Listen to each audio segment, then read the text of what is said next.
اعوذ باللہ من الشیطان الرجیم، بسم اللہ الرحمن الرحیم۔ پہلا پارہ، خلاصہ۔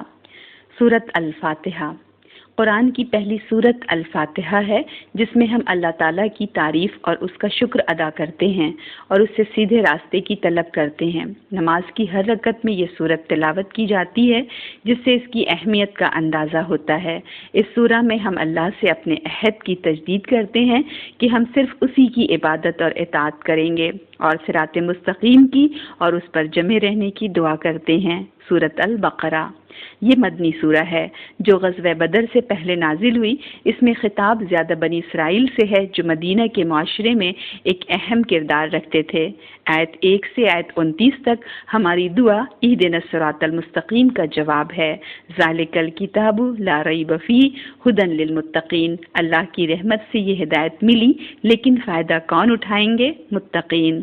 قرآن سے مستفیض ہونے کے لیے تقوی ایک لازمی شرط ہے۔ انسان کا دل زرخیز ہو، حساس ہو اور سیکھنے کا عزم پرجوش ہو۔ اگلی آیات میں اللہ نے لوگوں کی 3 اقسام بیان کی۔ مفلحین، ہم نے دعا کی تھی الذین انعمت علیہم، بتایا یہ تو کامیاب لوگ ہیں۔ ہم نے پناہ مانگی تھی مغضوب علیہم، کافر جو جانتے بوجھتے ہٹ دھرمی کی وجہ سے انکار کریں۔ الضالین سے پناہ مانگی تھی، بتایا اللہ نے یہ منافقین، گمراہ جو جانتے نہیں یا جاننا ہی نہیں چاہتے۔ آیت 17 سے آیت 20 میں اللہ تعالیٰ نے منکر اور منافق دونوں گروہوں کی بہت خوبصورت مثال بیان کی۔ کافروں کی مثال اندھے بہرے انسانوں کی ہے جو روشنی سے فائدہ نہیں اٹھا سکتے، اور منافقین کی مثال ایسے ہے جو طوفان میں گھرے ہیں اور راستہ سجھائی نہیں دیتا۔ جب بجلی چمکتی ہے تو تھوڑا چل لیتے ہیں اور اندھیرے میں کھڑے ہو جاتے ہیں۔ یہ ان کے متذبذب رویے کی تصویر ہے۔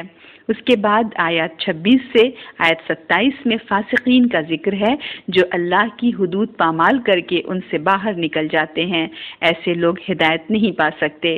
یہاں ان کی 3 خصوصیات بیان کی گئی ہیں کہ اللہ کے عہد توڑتے ہیں، رشتوں کو کاٹتے ہیں، زمین میں فساد برپا کرتے ہیں۔ ان آیات کے بیچ میں تمام انسانیت کو اللہ، نبی اکرم صلی اللہ علیہ وسلم اور آخرت پر ایمان کی دعوت ہے۔ پھر آیت 30 سے آیت 39 میں آدم علیہ السلام کی تخلیق کا واقعہ اور تمام مخلوق کو سجدے کا حکم ہے۔ ابلیس جو جن تھا اس میں ناکام ہوا اور اپنے تکبر اور سرکشی کی وجہ سے اس کے بعد آدم علیہ السلام اور حوا علیہ السلام کا امتحان ہوا، جس میں وہ ناکام ہوئے، مگر فوراً پچھتاوے میں پڑ گئے اور معافی مانگی اور اللہ نے توبہ قبول کی۔ پھر انسان کو زمین میں اتارا گیا تاکہ اس کی آزمائش ہو۔ اللہ نے اس آزمائش میں مدد کے لیے ہدایت بھیجنے کا وعدہ کیا۔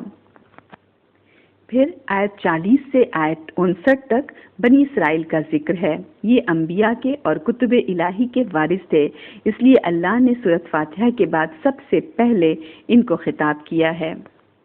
بنی اسرائیل کو نبی اکرم صلی اللہ علیہ وسلم پر ایمان کی دعوت، جن کے بارے میں پیشن گوئیاں ان کے صحیفوں میں موجود تھیں، اللہ نے اختصار سے ان پر اپنے احسانات اور جواباً ان کی ناشکری اور ان کی نافرمانی کی تاریخ بیان کی ہے۔ ان کو تنبیہ ہے کہ اگر وہ اس آخری رسول اکرم صلی اللہ علیہ وسلم پر ایمان نہ لائے تو روحانی امامت ان سے چھین کر بنی اسماعیل کو دے دی جائے گی۔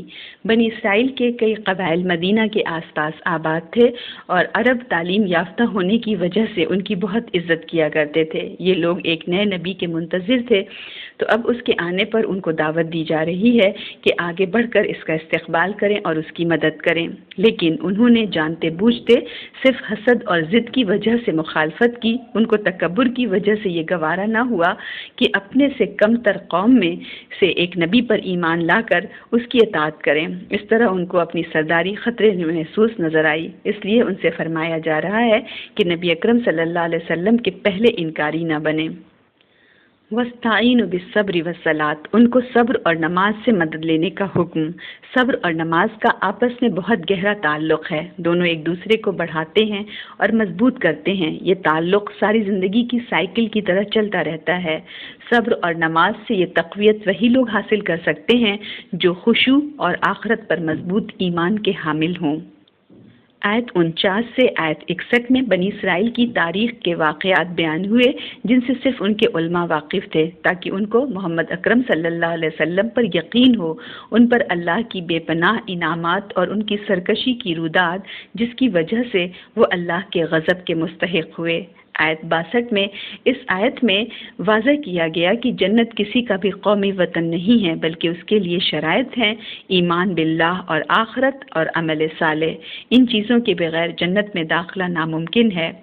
آیت 63 سے 73 میں بنی اسرائیل کو اس میثاق کی، اس ایگریمنٹ کی یاد دہانی کرائی گئی جو ان سے کتاب کو مضبوطی سے تھامنے کا لیا گیا تھا، اور انہوں نے اس کی پرواہ نہ کی۔ کتاب کو مضبوطی سے پکڑنے کا مطلب اس کو ہر لحاظ سے اہمیت دینا، پلس پڑھنا، پلس غور و فکر کرنا اور عمل کرنا مسلسل آخری دم تک۔ اس کے بعد سبت کے معاملے میں ان کی سرکشی کا حوالہ دیا، پھر ان کی ہٹ دھرمی اور کٹ حجتی کی مثال کے طور پر گائے کے ذبح کا واقعہ بیان ہوا۔ بہت بحث اور حجت کے بعد انہوں نے اس حکم پر عمل کیا۔ آیت نمبر 74 میں اللہ نے فرمایا کہ ان کی مسلسل نافرمانیوں کی وجہ سے ان کے دل سخت ہو گئے، پتھروں کی قسمیں ایسے جن کے اندر سے چشمے پھوٹ پڑتے ہیں۔ اسی طرح کچھ لوگوں کی آنکھوں سے اللہ کے خوف سے آنسو جاری ہو جاتے ہیں، اور وہ لوگوں کے مسائل کے بارے میں بہت حساس ہوتے ہیں۔ کچھ پتھر پھٹ پڑتے ہیں اور ان سے پانی نکل آتا ہے۔ لوگوں میں بھی ایسے ہوتے ہیں جن کے اندر اچھائی کا بیج موجود ہوتا ہے، اور آزمائش میں وہ پھلتا ہے اور وہ اللہ کے آگے جھک جاتے ہیں۔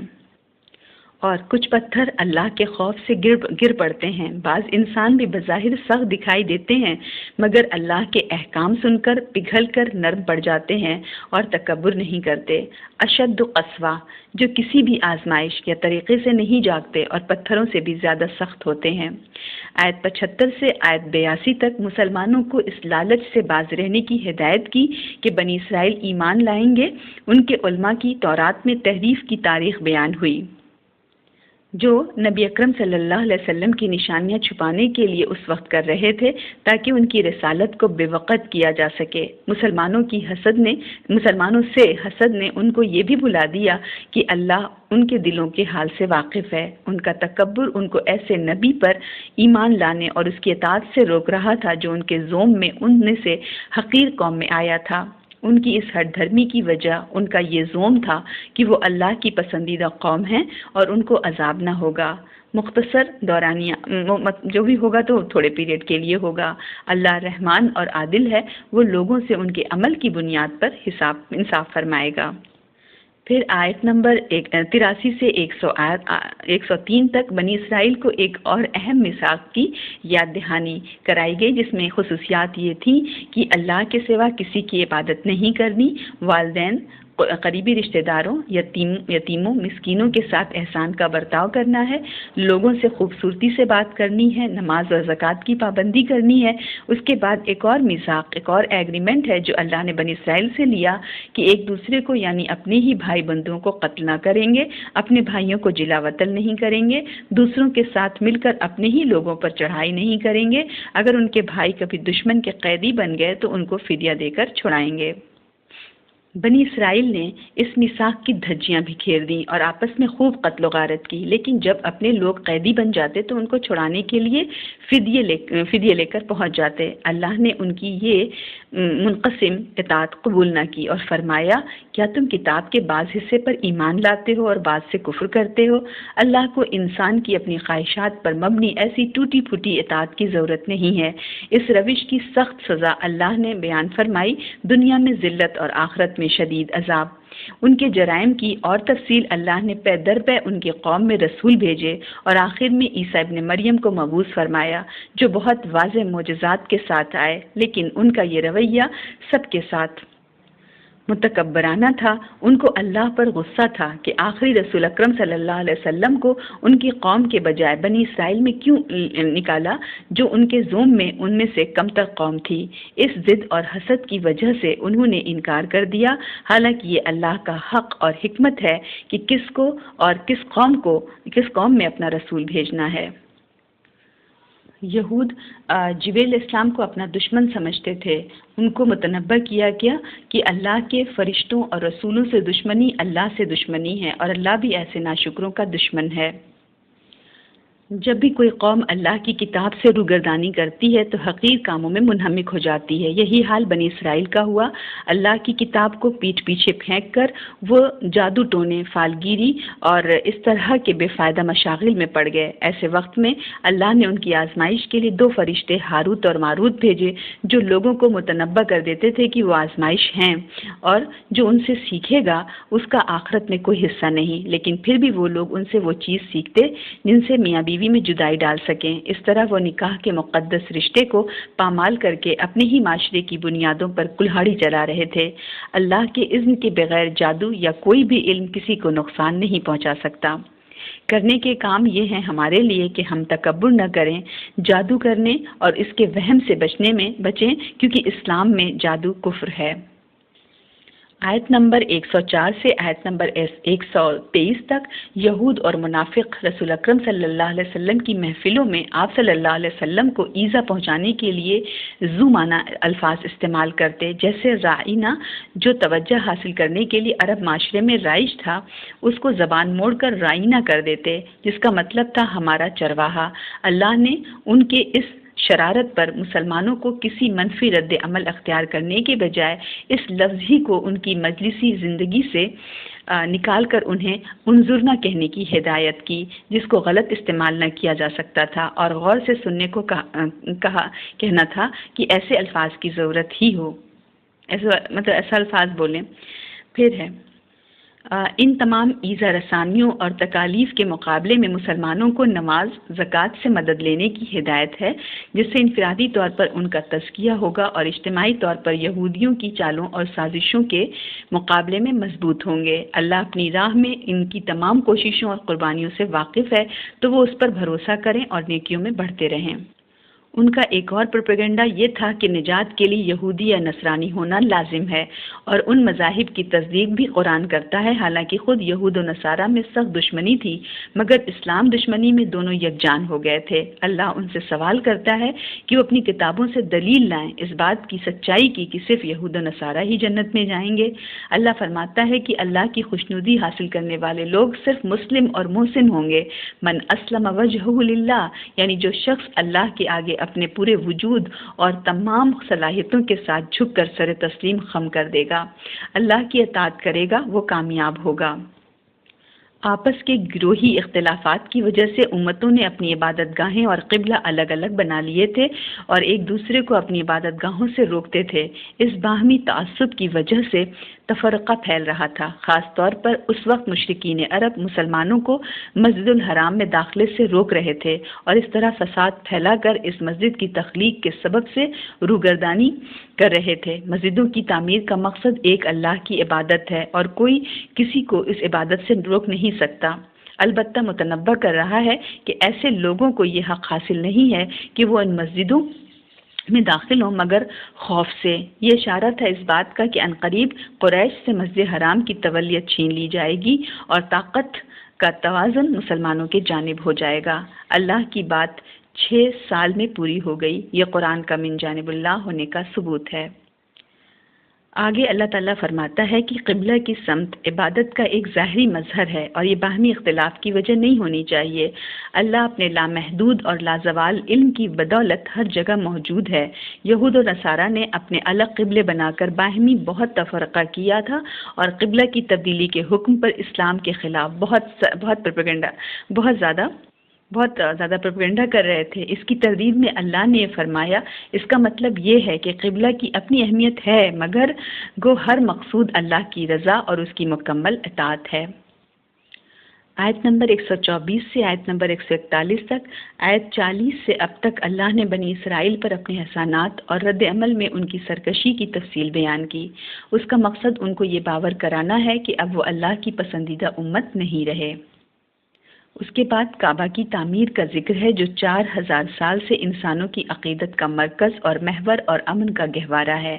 اللہ نے ابراہیم علیہ السلام کے اعزاز میں اس کو قبلہ اور مقام ابراہیم کو محترم قرار دیا۔ اس کی تعمیر کے وقت اللہ نے ابراہیم علیہ السلام اور اسماعیل علیہ السلام سے عہد لیا کہ وہ اس گھر کو نمازیوں، معتکفین یعنی اعتکاف کرنے والوں اور طواف کرنے والوں کے لیے ہر ظاہری اور باطنی گندگی خاص طور پر شرک سے پاک رکھیں گے۔ یہ مقصد تھا تعمیر کعبہ کا، جس کو بھلا کر قریش نے اس کو بتوں سے سجا دیا تھا۔ کعبہ کی بنیادیں اٹھاتے ہوئے دونوں اللہ سے اس عمل کی قبولیت کی دعا کر رہے تھے۔ اللہ کے محبوب چنے ہوئے بندے جنہوں نے اس کے لیے ہر قسم کی قربانی کی تھی اتنی عاجزی سے دعا کرتے ہیں۔ اللہ کی مکمل اطاعت کے مظہر اس سے اپنے مسلم بنائے جانے کی دعا کر رہے ہیں۔ اس کے بعد بتایا گیا کہ تمام نبیوں نے اپنی اولاد کو اسلام کی وصیت کی۔ یعقوب کا خاص ذکر بنی اسرائیل جن کی اولاد تھے کہ کسی نے یہودی یا نصرانی ہونے کی وصیت نہیں کی۔ ابراہیم کی اولاد میں 3 نسلوں تک اسلام ہی کی تلقین کی۔ اسلام جو کہ کسی شخصیت سے منسوب نہیں بلکہ اللہ کی اطاعت کا نام ہے۔ کسی نبی یا نیک بندے کی اولاد ہونے سے کوئی اللہ کے عتاب سے نہ بچ سکے گا سوائے اپنے اعمال کے، اور کوئی چیز کام نہ آئے گی۔ یہ لوگ کہتے ہیں کہ نجات کے لیے یہودی یا نصرانی ہونا لازم ہے۔ اللہ فرماتا ہے کہ ابراہیم کا طریقہ سب سے بہتر ہے جو حنیف تھے۔ حنیف کے معنی ہے ایسا شخص جو بہت فوکسڈ ہو، یعنی یکسو ہو اور اپنے مقصد کے لیے دل کے مکمل اطمینان کے ساتھ جد و جہد کرتا چلا جائے، ہر مشکل سے بے پرواہ ہو کر۔ اللہ مسلمانوں کو اللہ کا رنگ یعنی صبغت اللہ اختیار کرنے کو کہہ رہا ہے۔ اس کا مطلب ہے کہ انسان کی شخصیت اور اعمال میں اللہ کے احکام کا اثر واضح نظر آئے۔ یہ رنگ حاصل کرنے کے لیے مسلسل کوشش کی ضرورت ہے، اور اس کے لیے جو بنیادی صفات چاہیے وہ بیان ہوئیں کہ نحن لہ مسلمون، ہم اسی کے لیے فرمانبردار ہیں۔ اس بات کے کہنے سے ہماری پوری زندگی، عبادات، تعلقات، کام، روزمرہ کی روٹین اللہ کی مرضی میں ڈھل جاتی ہے۔ کوئی شخص اس خصوصیت کے ساتھ پیدا نہیں ہوتا بلکہ یہ انتہائی محنت سے حاصل ہوتی ہے۔ وَنَحْنُ لَهُ عَابِدُونَ، ہم اسی کی عبادت کرتے ہیں۔ عبادت میں بندگی اور اطاعت شامل ہے۔ وَنَحْنُ لَهُ مُخْلِصُونَ، ہم اسی کے لیے مخلص ہیں، مطلب ہم پورے خلوص دل کی مکمل یکسوئی اور نیک نیتی کے ساتھ پوری ذمہ داری سے اس کی اطاعت اور بندگی کرتے ہیں۔ اللہ ہم سب کو حنفیت، اسلام، اخلاص اور اپنی مکمل عبادت کی خصوصیات عطا کرے، آمین۔